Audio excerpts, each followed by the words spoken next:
Welcome to Episode 4, Part 3 of the Bird's Words podcast. Our guest today is Rob Gray. Rob has served 23 years in the United States Army. He is a Special Forces Green Beret and Army Ranger. He deployed 7 times at the height of the wars, spending approximately 40 months total deployed to combat zones. He retired as a lieutenant colonel in 2020 and is a 100% disabled veteran. In 2021, he was paired with a golden retriever service dog named Plato, like the philosopher, from the America's Vet Dogs with the help of the U.S. SOCOM Warrior Care Coalition program. He's the proud father of 4 sons. He has a master's degree in theological studies. He's currently pursuing a second master's degree in clinical mental health counseling. He's also a graduate of the University of Alabama in Tuscaloosa, where he received his commissioning into the Army. He moved to Florence, Alabama in 2021, splitting his time between here and Oregon until moving back here permanently in the summer of 2023 to be near his 4 sons. He loves the outdoors, playing soccer and doing yoga, hiking, and taking Jeep trips with his dog, painting, writing, and plays piano with a local band. His journey of faith has been with him since childhood. He served as a men's ministry director in 2 churches, is an ordained deacon, and led a pastoral search committee in his previous church. His faith has sustained him throughout his life, not only through his career in the wars in Afghanistan and Iraq, but through other more personal wars here at home. He's a strong advocate for veterans and children's mental health, and is equally passionate about ending veteran suicide, topics which we'll get into later in the podcast. This is 7 years with Rob Gray. Oh man, Rob and I were discussing how to lead into a heavy, potentially episode, and what we started looking for is an illustration and a parable to help to break the ice moving forward. And I remember a time I was with my friends and I was young, and I was a tree climber. Did you ever climb any trees when you were? Oh yeah, love climbing trees. Yeah, I'm not surprised with your background and career. You probably like doing stuff like that. Well, I was standing with my feet on one branch and my hands on the other, about chest high. I didn't realize this tree was dead. Oh.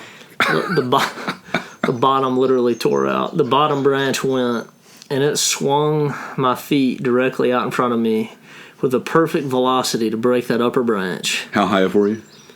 High enough? I mean, I was probably 6 feet in the air, and I didn't weigh a lot, but my back hit the ground, and my friends thought I died. I was choking for air, Get the wind knocked laying out on of my you. back, and they were looking down at me, and they started to run inside, and I couldn't tell them to stop, because the only thing worse than falling is telling anybody you fell. Yep. And I was choking. Don't tell. Don't tell them. I felt like I was dying, but I think that can be similar, because what we're going to be talking about is how you have a good life, and you may have found yourself in this situation, got the breath knocked out of you, challenging things happen to you, and you're actually doing something that a lot of people wouldn't want to do, is talking about it. So let's get into it. Yeah, I agree. It's here we are at the, we've gone through the prelude, so to speak, and now we're getting down to the kind of nitty gritty. The understanding the why, if we can even discuss understanding the why. But within God's sovereignty, I think that's the point today, to discuss why things happen to bad things happen to good people. Why do things happen in general? How do we navigate life? As a believer in God, and you have a family, you have a career, you have your health, you have a relatively good stable life, and like you say, the branch breaks, you slip on ice. Yep. And something happens, and you have to navigate that, both in this life and spiritually. Yeah, and I like it because we've been saving Plato's down here, by the way. You hear him licking his chomps down there. I like it. I like his contribution. Clean the floor. But one of the things that I appreciate, we've been saving a lot of this talk for this episode, and potentially if it rolls into another.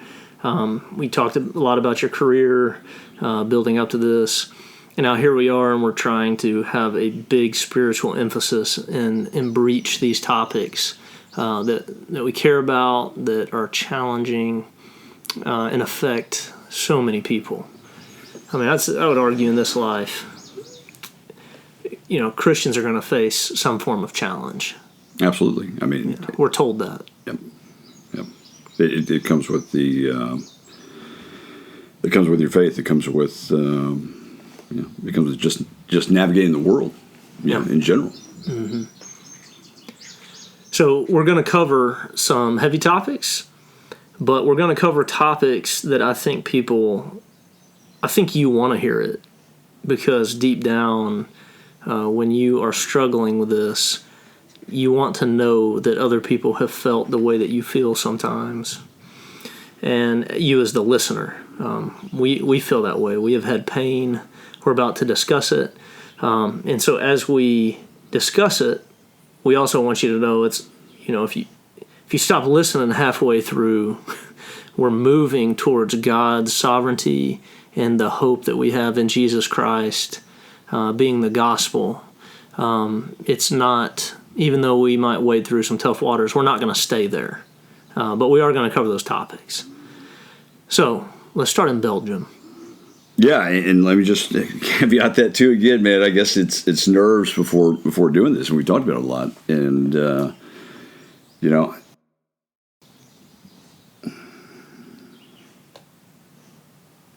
Belgium is where it gets difficult.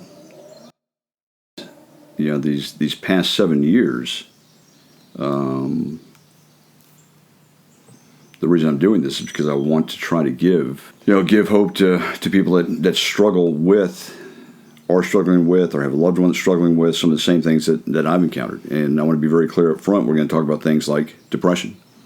We're going to talk about stigmas for veterans, particularly special operators. We're going to talk about fathers and fatherhood, and being absent from your children is the best way to say it. We're going to talk about what I term the loss of the will to live, clinically suicidality, suicidal ideation and intention, co-occurring conditions that come from many years of deployments over and over for a lot of veterans. There is a suicide epidemic. There is a suicide crisis in this country with the veteran population, especially with the special operations population. There's even studies now that talk about and indicate that there's generational suicide, that the children that have parents that commit suicide are more likely to commit suicide themselves. And there's been studies within the veteran population that clearly begin to show this trend, and that's horrifying. Mm-hmm. So we're going to talk about mental health. We're going to talk about isolation. We're going to talk about substance abuse. And all those things in the context of faith. And these are, I believe, possibly difficult topics to be discussed by Christians. Divorce is a very taboo subject, I think, within churches where there are people that are not divorced. Mm-hmm. Certainly depression, co-occurring conditions, that cauldron of depression, isolation, substance abuse, wanting to just check out, wanting to just hide from the world, embarrassment, and no one's exempt. Mm-hmm. We have biblical examples, and we've talked about that. We have Elijah in 1 Kings that after defeating the prophets of Baal, Jezebel's coming after him, and he ran away, sat down under a tree, and said, "God, I want to die. Take me now." Yeah. I mean, he just had a massive victory. And then he ran and sat down a tree and said, "Take my life. I'm no better than my ancestors." In 1 Kings 19, Job, throughout Job, specifically in chapter 3, he talks about the loss of the will to live. And then Jonah, certainly the book of Jonah, tremendous laments. Jonah 4:3, "Now, Lord, take my life, for it's better for me to die than to live." We have laments of David when he was in hiding, when he was on the run. Mm-hmm. So, depression, and without going so far as to say there's suicidality or suicidal ideation within the Bible, biblically, but I think pointing to those passages that are simple in phrase and phraseology. Yeah, conceptually, but they encompass the absolute exhaustion at life. You're mentally, physically, emotionally, and spiritually exhausted to the point that you would rather pass from this life. Mm-hmm. Even Christians encounter that. Even the greatest prophets encountered that in biblical. We have biblical examples of that. And so, how do we talk about that? Why don't we talk about that? I mean, it is a tragedy. Anyone that takes their life, but depression. And there's different degrees of depression, but major depressive disorder, treatment-resistant depression, certainly compounded by multiple major life events happening, happens as Christians too. And when a Christian brother or sister, a child, hits somebody, how is that treated by the church? How's that treated by community? Do they become an outcast simply because they're dealing with the human condition that we have? Do we feel like some struggles are more noble than other struggles? Sure. Right. Exactly. Which is a shame, because that, to me, that kind of ties into a level of pride and arrogance. It's like we have this box of things within the church that might be okay struggles. Right? I mean, is it not? Like some are socially acceptable. Level 1, level 2, level 3, yeah. Yeah, it's like here's this box of our very particular struggles that we have. Well, that's one we're not going to talk about. Why? Yeah. Why don't we talk about it?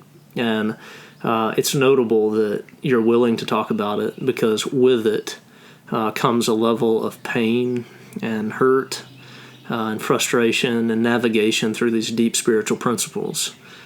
So I appreciate you being willing to talk about it and shed a light on it, because I think acting like it doesn't exist is one of the worst things we can do. Yeah, I mean, if this podcast is not for everybody, but if 9 people out of 10 listen to it and don't really care, about the topic, but that one person who's sitting in the dark, isolated, alone, struggling, to hold on to their faith even, and that's good enough for me. It's for them. Because that's who I'm talking to, because that is what I went through for many years, and the path of healing. We'll talk about that too, and making it to the far side. That's the hope that I want to give to people. Yeah. Well, I hope that we accomplish what we set out to do. And in Belgium, give me a background. What's going on? What are you doing? What's the family situation? Well, so we just left Estonia. I think you made the great point that all these things kind of coalesced in Estonia. The physical injuries were adding up. The undiagnosed PTSD, TBI, the shadows in the marriage, so to speak.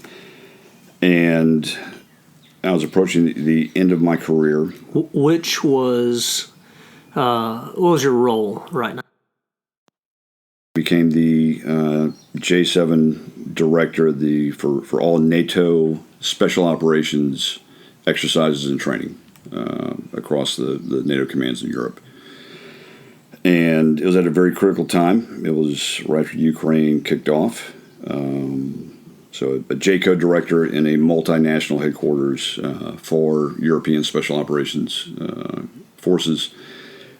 Pretty significant responsibility. And I had planned to retire from there. We had talked about retiring there and staying there as civilians. We enjoyed Europe. The family did, but there were other things in the background occurring that I did not know at the time. And so we got there in 2016. That summer, and things had already been occurring in Estonia that were, I would call them indicators and warnings, so to speak, that not only for myself, but that the marriage was probably on its last leg. Yeah, you're in this country. You have a major role. You feel your family shifting a little bit. There's obviously some struggles that were going on behind the scenes. Were you able to live a normal life at this point? Were things starting to come to the surface? Was it in the public eye? Was it mostly private cracks? How does that look? I would say everything is coming to the surface within the family. There was a lot of distance between my wife and I. I think the children noticed as well. I did the best I could at my job, but there was too much distance, and things were occurring that had occurred throughout 15 years of marriage. In the fall of 2016, I began to see a therapist in Belgium at the NATO command, an American therapist. And within a couple of months, she said, I need to diagnose you with PTSD. And I said, you can't do that. I said, you can't diagnose me with that. No, I don't. And she said, it's been very clear, since the first, 3 or 4 sessions, and potentially more. And that was just, a black X. Nobody back then wanted that stigma. That's how it was viewed. So you saw that career implication that if you were diagnosed with this, you would absolutely be separated, distance, not thought as highly of. Maybe. Sure, yeah. I mean, the conversation still had not matured enough within the military community to begin to acknowledge that, hey, it happens. And if you get diagnosed with it, let's get you the treatment you need. It was viewed as essentially a career killer.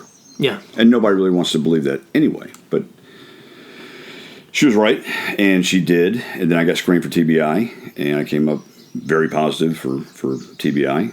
And let me ask you this: Did you suspect you might have it, or were you completely oblivious to the possibility of you having it? Because she said, clear as day. You walk in. Are you trying to hide this from yourself? Do you think something might be up?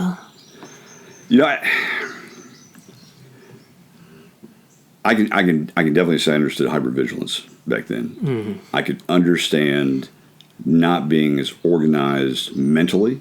I could not organize as well mentally.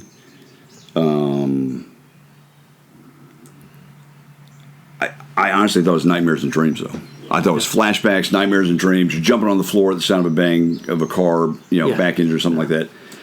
And, we're screened anyway. And I didn't really struggle with anything that had occurred. I mean, there's some horrible things that occurred, but I carried no shame. Guilt, perhaps, right. but really no shame. There's collateral damage, but I didn't really understand all the implications of. Yeah. So we might have this perception in our mind that it looks a certain way. I don't check this flashback box. Yep. But then, we've mentioned the body keeping the score before that book, and it talks about how it can manifest itself in different ways. So if you had known there might be a couple different criteria there, you might say, maybe not this one, but definitely this one. When you start taking those tests, you start fudging the scores. Because, it's a 1 to 5. You're like, I'll make that one a 2 instead of a 4. Or, Because, again, you're going to minimize everything to the detriment of yourself. So that's interesting. So when you took it, you left the office. How did you feel after that? After the official diagnosis? I didn't feel good. She said, well, if I don't put that, I'm going to put severe anxiety. I said, that's worse. Anxiety? Don't. Who has anxiety, man? Yeah. I don't have any anxiety. I'm good at what I do. And you just. You're blind to it if you don't understand it, and what you also don't understand is the what has happened physiologically to the brain either, and that came they're being screened for TBIs. And then that combination that a lot of veterans deal with, PTSD and TBIs, where their prefrontal cortex has slowed. You got damage possibly to various neural pathways. Your amygdala is in full red mode all the time. There are physiological things that occur. And like you say, that great book by Dr. I forget his name too, but yeah. From he's Dutch. Body Keeps the Score. It does manifest in the body. Yeah. And going unchecked, those broken parts in your body, in your mind, only get worse. And so anyway, they diagnosed me with TBIs as well.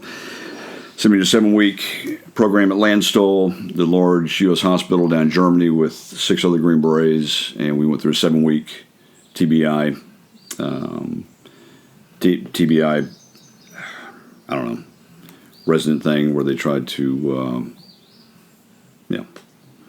help in some positive way. There's like a series of yeah. Okay. And so that was all also as soon as I got to the command.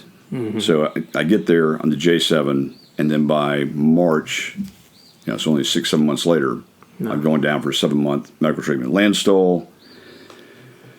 Honestly, I never moved back in the house after that when I came back. Mm-hmm. My ex-wife and I then married 2 estranged. I should back up a little bit. In the fall of 16, mentioned that I did, and I'll say this as neutrally as possible, I did finally get something medically documented, an injury that occurred. Same type of injury I'd been sustaining for about 15 years. I got that medically documented, and that was important. It's important to this day that I did. It's something that people don't like to talk about, especially men, but it does occur. Even to guys or special ops guys. Yeah. It can occur to anybody. The power came back on, by the way. Yeah, it did. It going out didn't stop us. No, it didn't. It went out right before we started. We're too anointed to be disappointed. But, love it. Yeah. But, that happened too. And, that would come into play many years later to demonstrate that, there was a pattern, and with other people. And so it was a very, very difficult year, 17, when I came back from Landstuhl. I did not move back in the house. I had elbow surgery when I was down there. I had my elbow rebuilt. Just putting off coming back, to be honest. It took 3 weeks of rehabilitative work down there, work on the arm. I came back, and I was bouncing bed and breakfasts. And I knew what was happening. I was going downhill. There was a lot of a very active social life by my spouse. 2 of the boys were in school. 2 of the boys were, quote unquote, homeschooling, and left alone for sometimes days on end. And I get a bed and breakfast for 5 days here. Yeah. And then there's a 2-day gap, and then 7 days here, for about 10 months, and try to move back in January.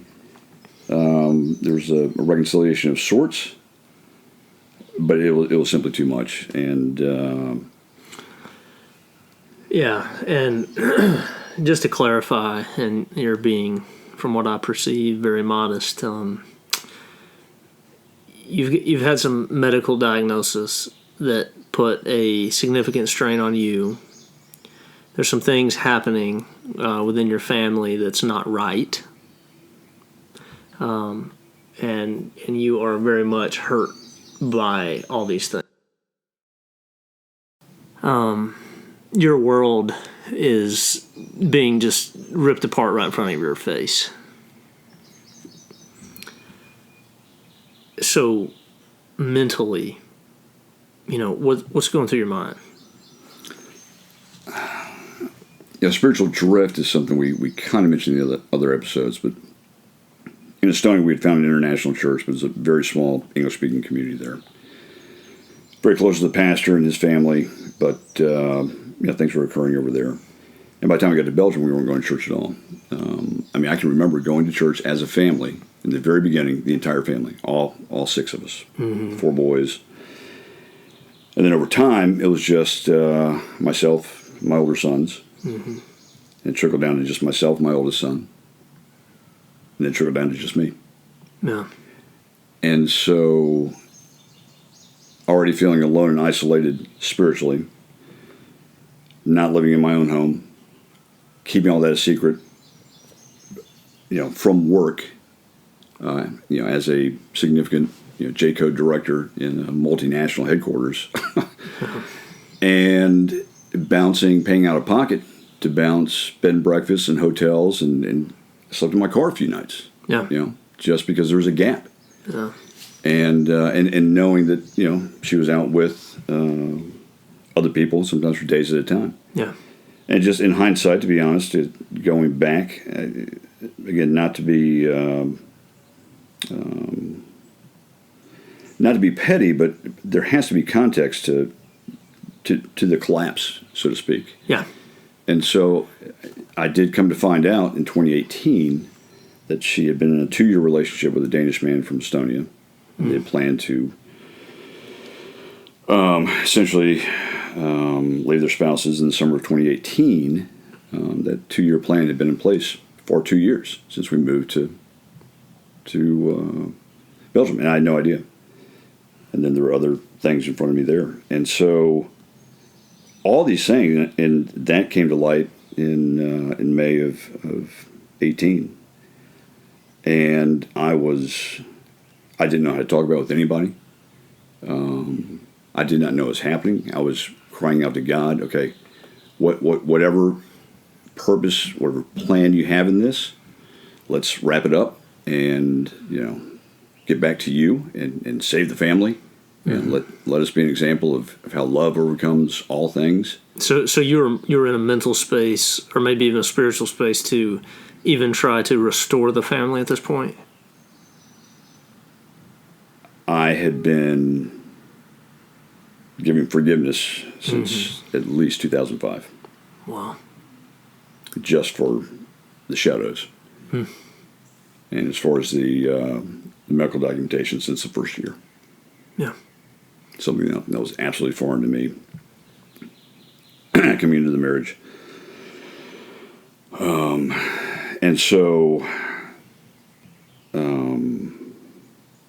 I was a firm believer in forgiveness and restoration. No. Not even so much. Certainly accountability, but it just needed to stop. And where is God in that if it continues? Yeah, I didn't know what to do. The bottom line is I did not know what to do. Well, sometimes we are people in general, especially from what I gather from military personnel, is very tactically trained to carry out certain objectives. But how trained are you to prepare for a situation like that? I mean, every Christian doesn't sit through a class. It seems like what I've heard, some call it as the school of life. You go through life and there's experience, and we learn these things that some people go through specific instances and things that are really tough. And you went through some of those tough things. And I also want to highlight that too, is that if one person had a healthy career and family, and they were just diagnosed with PTSD, and they felt that threat of their life, their health, their career, that alone is enough to put an enormous weight on someone alone. To have that, and then have a family that you're seeking reconciliation for something that happened to you against your will and your wants, that alone is an enormous thing. So all of these things are hitting you at this crossroad at a massive transition in your life.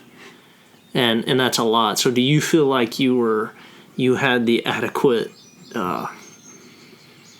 coping mechanisms? Like, right? 100% no. And there is no book for it, Yeah. And what you're also talking about are, called dirty little secrets. skeletons in the closet. Yeah. I mean, how we were a church going family for most of the time. We were at Fort Bragg. Again, kind of drifting from the church is certainly the first indicator I would point to for people in crisis. When you see other families that were strong in the church begin to drift, because everybody's got things that they don't want to talk about. Everybody. Everybody does. And, that's why, maybe God's given me this path. I mean, I never thought I'd be sitting here having this kind of conversation, and disclosing, and I will disclose eventually, my struggle with suicidality or the loss of the will to live. But well, that's a good preface right there. And I want to piggyback on that too, because when you meet people throughout the world, throughout life, you might catch them on the lowest point in their life. Mm-hmm. You might catch them on an absolutely terrible day. And one of the things that I want to highlight is I would say if you put a lot of the people in the same situation that you were in, a lot of people would respond the same way and would not have the coping mechanisms. But also when we talk about the healing journey, navigating through that is a process and not just a one-time event. And bro, we're only at year one. Right. We're in year one. Yeah.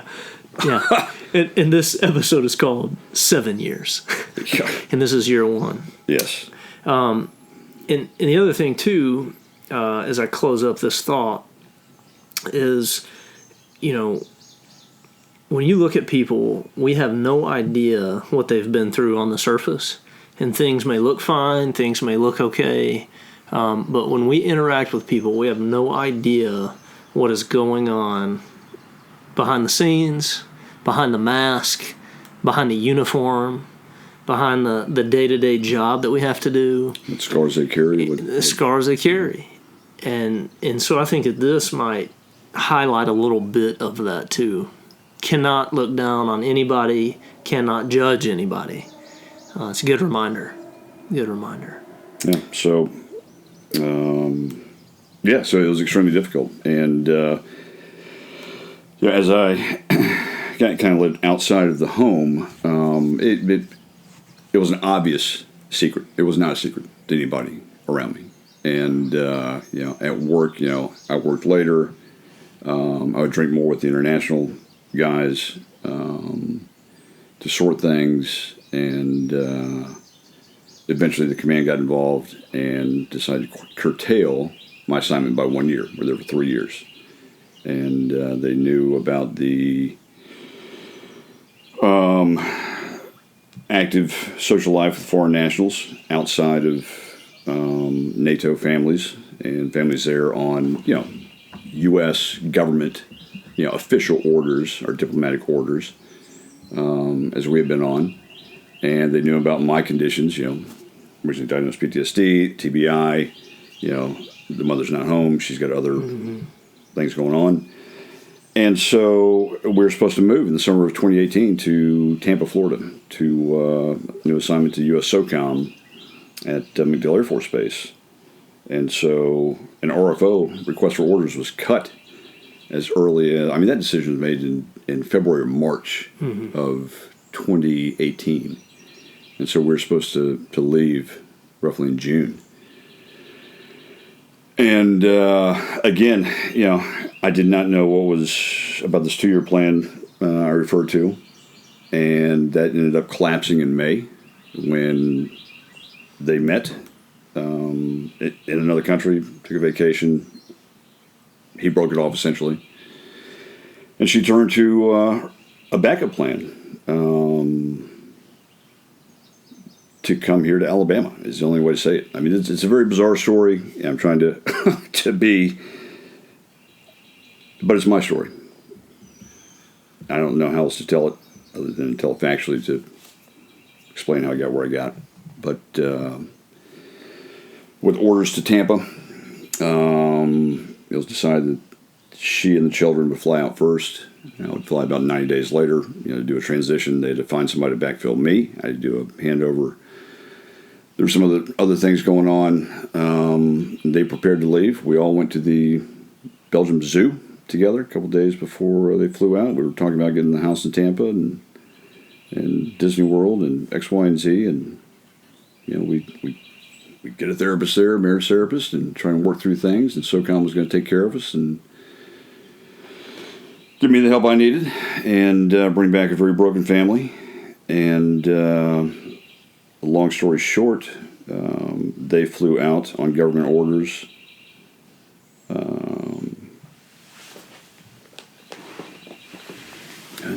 It was Friday the 13th, 2018. 13th or 14th. And landed in Tampa and never checked into McDill Air Force Base. Never checked in. Well, that has to be troubling. Yeah. To say it mildly. Because I asked the Army the next day, I said, okay, I'm trying to get in contact with them. They don't have phones yet, Can I, and because we were a broken family, the Family Advocacy Program was involved in Belgium. The Family Advocacy Program was involved at McDill Air Force Base. And I won't say a lot about those programs other than it was a FAP to FAP handover. It was a U.S.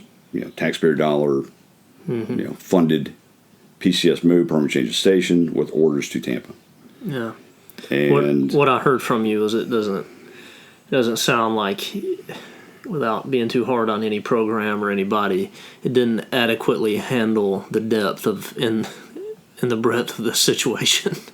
Let's just say the Family Advocacy Program is not centered on the family, and the most vulnerable people within the family are the children.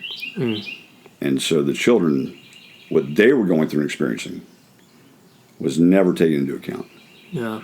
Everything's focused on the so-called adults, two of whom were completely broken, in a completely broken marriage that everybody knew about.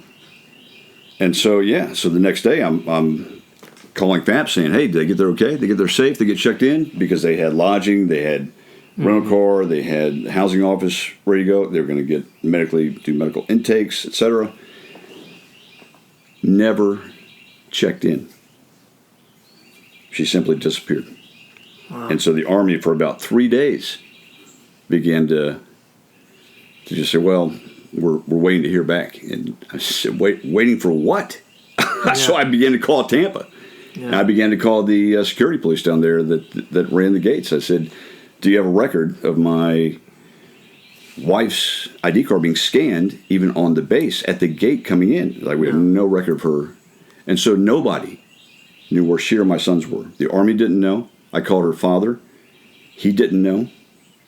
No one knew where my wife or my 4 sons were. Yeah, and so this is in light of a kind of a military situation. Like, even elders' wives in the Bible have qualities that it affects the husband's role as well. Sure, yeah. Right? Yeah. That is biblical. So I guess my question is, are there certain responsibilities placed on the wife or the mother of a military man's family or wife? Like, for example, would that have been a big problem, her not checking in, or was it expected with her being? Do you get what I'm saying? Because I know exactly what you're saying, because there are certain expectations of especially an officer's wife. There's also the basic human expectation of you're married to someone and the government knows you're both broken, you need help, we're sending you back to, and you agree to it, and you sit there and you take on. They say, we're going to get you a job as a dental assistant. And she had that line there. She goes, oh, okay, that's great. Thank you. And we'll go to the house. We can't wait to get to Tampa. In the background, she's on plan number 2 now, since the Danish thing fell through. Yeah. So, but she doesn't scan her card. Is that a red flag to anybody? It's a red flag to everybody. That's what I wanted to make sure. Red flag to everybody. Yeah. And so after a few days, to get your point. Yeah. The answer I got back was, well, she's a civilian, and we can't control where she goes or what she does. And I went, so you're saying that you lost my 4 sons? And they're like, nope, you're still married. She's your wife. They're probably with her. Probably, really. You flew my kids back. Whether you knew about the broken condition, Yeah. I've told you everything that was occurring, and you still allowed it to happen like this. And now you're telling me that, I got to find my kids myself. Like we don't know, they don't know. And she had arranged for a man from here to meet her in Tampa and to take her and my sons in. While you were where? I only discovered this about 3 months later. Yeah. In my search for my sons. Right. Are you still in Belgium at this point? Still in Belgium at this time. You haven't even made it back to America yet. Have you made it back to America? No. And you find out that your 4 kids They've disappeared have missed a checkpoint, and there's a different plan in place for her, and you're in this other country and you don't have a clue where they're at, and you're wondering, where is my family? That's correct. Nor did the Army, and they wouldn't even indicate that she had told them what she was doing, because she had it.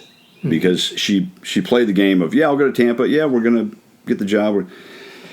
And so essentially what it was parental abduction by the letter of the law. And if you read the definition of parental kidnapping, the DOJ, Department of Justice definition of parental kidnapping, that's what it was. This is another one of those kind of difficult topics, man, that I can't believe I'd ever be saying out loud. But a topic that has happened before. That does and it goes on to children. And it affects a lot of people. It affects a whole lot of people. Yeah. And so, and that's documented. It's in court records now.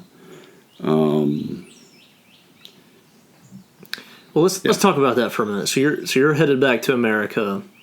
All of this that we just prefaced with is going on. Do you feel like, as a guy and as a veteran, you were treated any differently, or maybe your side wasn't heard? Was there a stereotype? All I can certainly say as a man, and especially as a Green Beret, and a combat vet, that I was stereotyped as being, he could be dangerous. Yeah. So she did begin the fear narrative. I'm scared of him because he is a Green Beret and a Ranger. He's a combat vet. He's got PTSD now. I'm scared. Nothing had ever happened. Nothing ever occurred. And I go back to 2016, the fall of 16, when my kind of spider sense tingled. I said, I should probably go get some of this stuff medically documented, because I just kind of feel like, and that really is what saved me. Documentation down the road, and yes, I was stigmatized as potentially dangerous, and so she must have left Tampa because I said, then where's the divorce? Divorce should be coming. Where's the divorce paperwork? Never came. I imagine it's an uphill battle. Like, that's an easy card to play. Mm-hmm. Like, you take someone who's been fighting for their country. All of these things are documented. These things are open air knowledge that people know about. Your family disappears.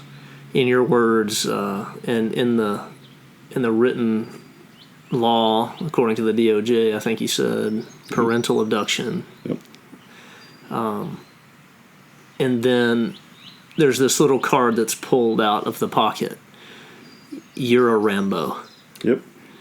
You're a terrifying, you're a terrifying killer, so to speak. That's right. And even though so, he's never done anything, didn't even have a speeding ticket, he could do something. He has a potential. That is how, again, if we go into the more taboo subjects and we talk about the topic of men's custodial rights, fathers' rights, the man can a lot of times, and there's times when men are horrific husbands or fathers.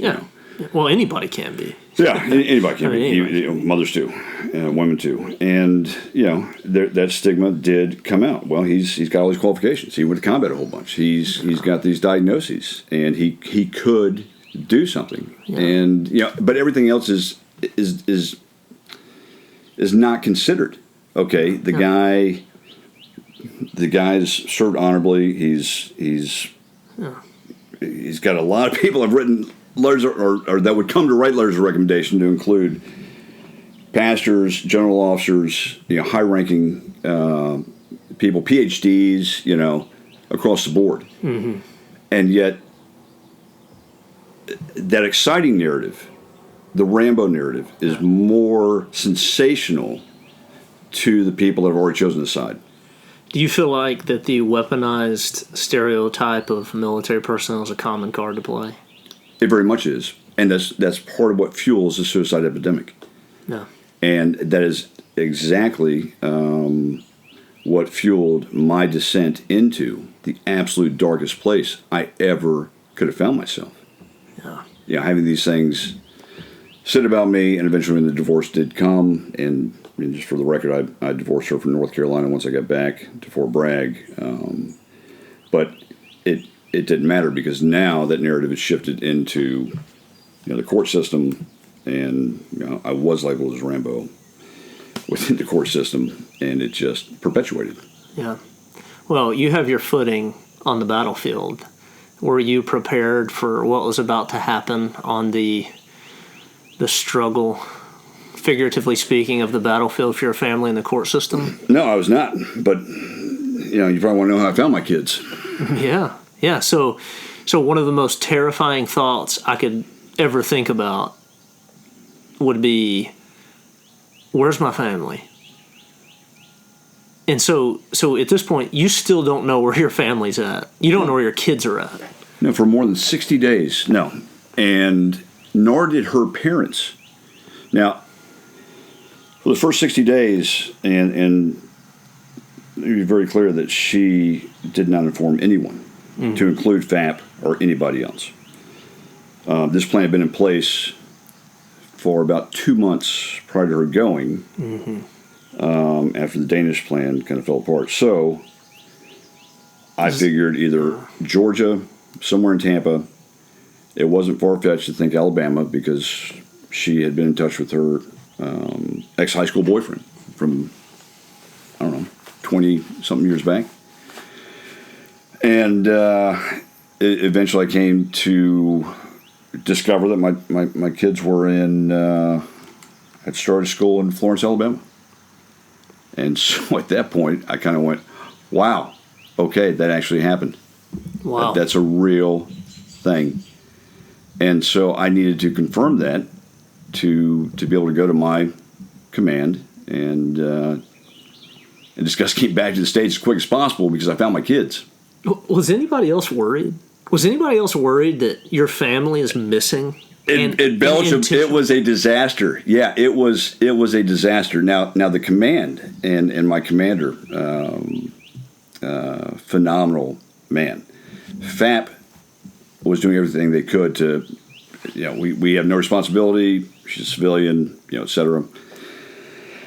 And so I needed to get confirmation they were here, and to tell a story of how that occurred. I had to do that kind of without a whole lot of help, and so I contacted a retired buddy who's contracting overseas, and said, "Hey, I need a guy to do a thing for about 5 days," and talked to my brother. He's in the FBI, and within 24 hours of talking to him, he put the word out. He vouched for me.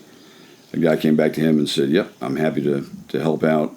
And so then I synced him and my brother up, and they worked on a week that they could both drive down here and get, for all intents and purposes, proof that they were here, and or that they're okay. Anything, even that they're okay, that they're alive, that where they are, anything. I mean, yes, yeah, and so your main mission in life at this point is, I need to find my family and make sure they're okay, or well, at least your kids. Yes, yeah, I need to find my kids. 100%. I mean, if I wouldn't fought for my country for many, many years, yeah, why would I not do everything in my power to find my children who disappeared and possibly live in a reputed drug dealer's house? And so Wow. that's exactly what I did. And, our community, the special operations community, is very strong. And like I say, asking a guy to find a guy to do a thing happened within 24 hours. And, your reputation's all you've got within the community. And so this guy drove down from, he was out of D.C., he's out of Langley, and he took leave. And my brother didn't want to know his name or who he was or anything else. And so he was crossroads. And so we set up an op. And we put it on the calendar. It'd be 5 days. And I guess that was...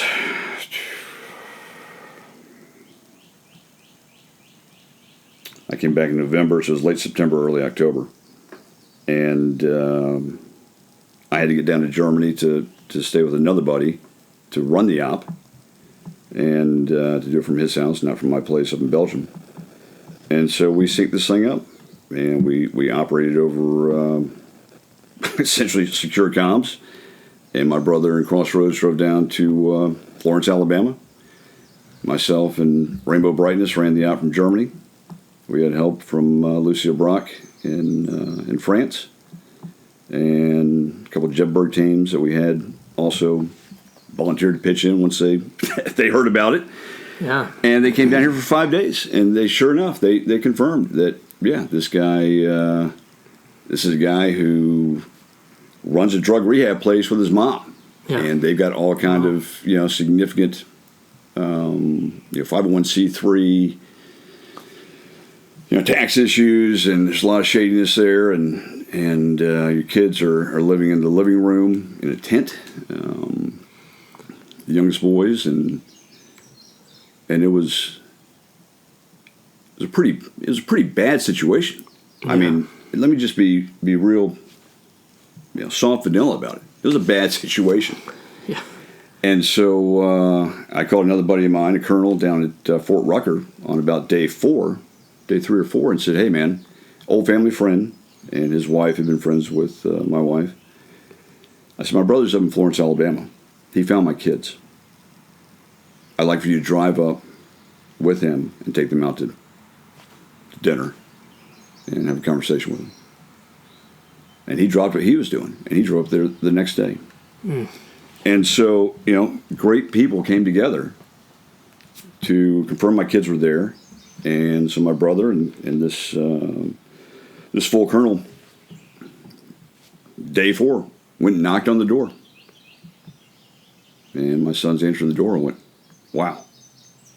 And they went to dinner and had a conversation.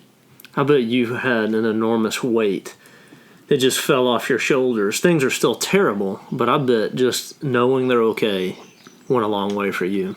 It did. It's just the knowing aspect. And again, there's a lot more details how the op ran, but it was. Well, if any parent has ever lost their kids in a shopping center, they're gone for all of 40 seconds. And I mean, it sends your heart through your shoes. And so how many days had you not seen them? There's been no contact. I mean... So this is over 90 days. 90 days. 3 months. And every one of your kids are missing. Yes. And they were told not to contact me, that they were now in hiding with this new guy that they never met, never heard of. They thought they were moving to Tampa too. And they didn't realize that this plan had been in place either. Nobody realized this. Wow. I mean, this was 7 years ago, man.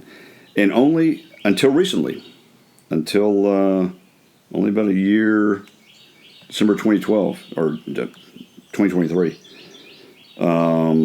did it come out that this plan had been in place before she ever left Belgium with this guy.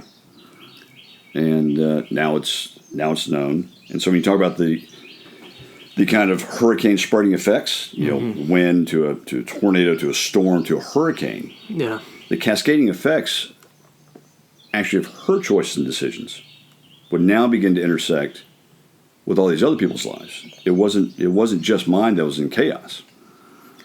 And so we printed everything off, and I went back to my 3-star commander, back to Belgium. did a office call with him, and of course he knew the situation, and he knew what was going on. I walked in, I said, "Sir, I found my kids." I dropped the packet on his desk, and to his credit, great man, he listened to me for about 30 minutes and went, "What?" He stood up. He's a 3-star commander, okay, of all NATO Special Operations in Europe, Navy SEAL. Picked up the packet I put on his desk, just like an operational summary packet. Stormed out of his office, walked to the Chief of Staff's office, slammed the door. The two of them walked out of the building. He didn't come back for a day and a half. The 3-star. I'm sitting in his office still. And his aide, he's a lieutenant colonel too. He walks and goes, "Rob, what'd you tell him?" I was like, "I just told him I found my kids, man. Gave him a packet." He's like, "He just left and said cancel everything. He's not coming back." And then he didn't come back the next day either. Really? And what came to find out is a number of phone calls were made between general officers, that, hey, this is a disaster. This is not a good situation at all. Yeah. FAP failed this family. Full stop. And so my orders got changed from U.S. SOCOM in Tampa, because I didn't need to go to SOCOM anymore, to Fort Bragg, North Carolina. And so it's a lot more in the background, but that's the bottom line. And so I got orders cut within 10 days. I was on a plane back to Fort Bragg within 2 weeks. I mean, it was a nasty affair, man. And I'd still have I got back on Veterans Day 2018, and I wouldn't retire until March of 20. Mm-hmm. Because now I'm stateside.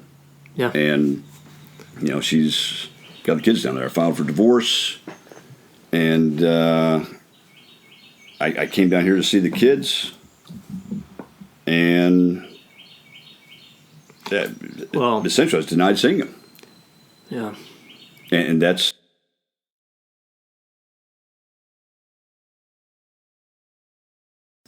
So you're in this new court battle. You found your kids. You've been dragged through this awful situation, even mishandling of these circumstances and what's happened with your family. You've experienced all this. There's a 2-year affair and plan that's going on behind the scene. You've had a stereotype put on you that's often put on many military personnel, this Rambo narrative, potentially dangerous man. Your family's ripped apart, and you're trying to balance this hurt and conflict that you're going through. You've just been denied the right to see your kids? Yeah,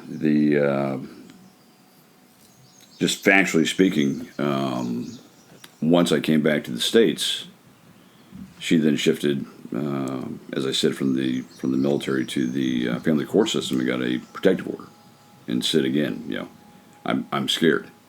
He's a Green Beret, he's a veteran, he's got PTSD, etc. Never done any violence, but he could. And so, and it's very humiliating to say, but a protective order was issued against me by the court, a 10-day temporary. I was supposed to have a hearing within 10 days. That 10-day temporary protective order lasted 18 months. I did not get a hearing. And I came down 7 times to hold court with my family. And we were denied holding court. I didn't hear my children's voices, get a text, get a visitation, nothing for 18 months.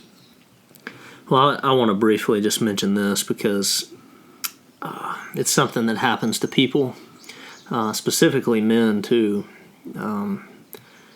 I received some training on domestic violence, and one of the things that can very easily go unseen is the female on male violence. And oftentimes there's this idea that women cannot do violent things to their husbands, their loved ones, and partners. And it's absolutely not true. And the training on this was to be very careful about ladies who manipulate the system, so to speak, and play the victim card. And again, this isn't anti-women or anti male anything. This is about being the abuse purest is abuse. The purest form of an investigator to find out the truth and to avoid discrimination and stereotypes. And referencing the easy card to play, there are a lot of men who find themselves as the victim of these crimes.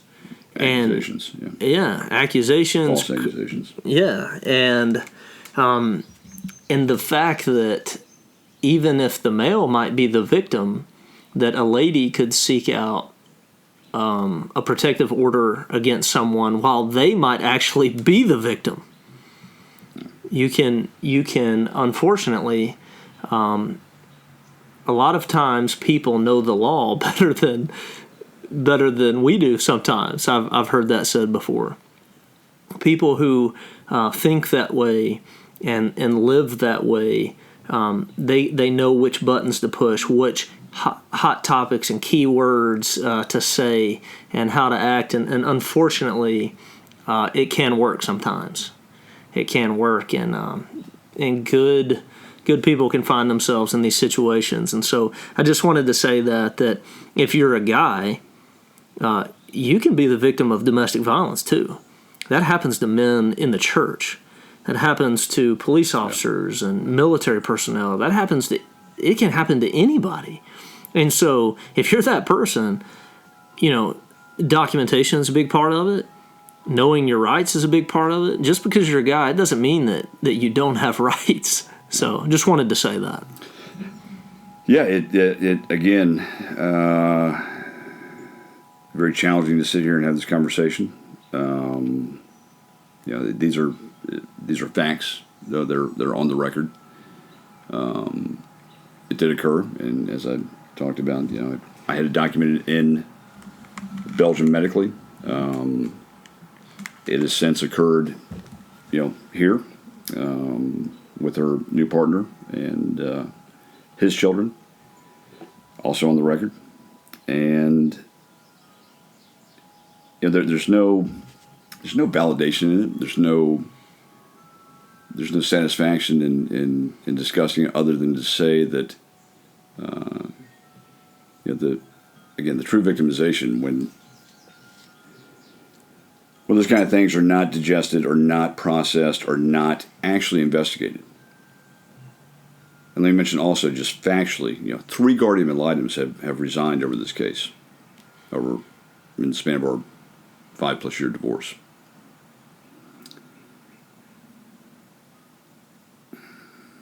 It is very